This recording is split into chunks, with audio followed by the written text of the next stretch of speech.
First tonight, Illinois politicians reacting to President Joe Biden's State of the Union address that we all just heard. Thank you so much for joining us on WYZZ News at 9:30.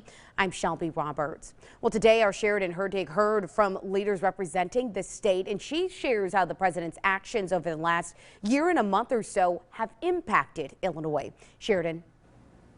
Shelby, Senator Dick Durbin and Illinois Representative Cheri Bustos are reacting to the State of the Union today. They both agree that President Biden has passed legislation that will impact Illinois for years to come.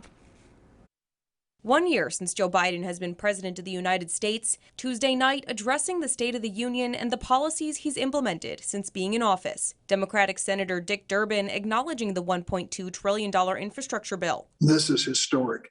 It'll be the biggest investment in roads and bridges in the history of our nation. Transit and rail are included too. Also, clean drinking water.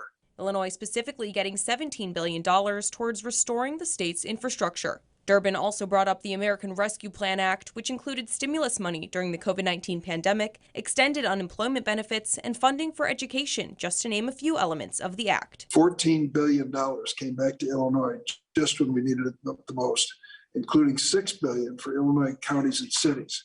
Illinois Representative Cheri Bustos brought up the Ending Forced Arbitration of Sexual Assault and Harassment Act. It is bad business for business to have these forced arbitration clauses.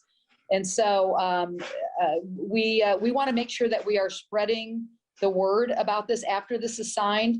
It takes effect immediately. The piece of legislation has now been passed in the House and the Senate. Now it awaits President Biden's signature. It's important to remember the 7th Amendment of the United States Constitution guarantees every American a right to trial by jury.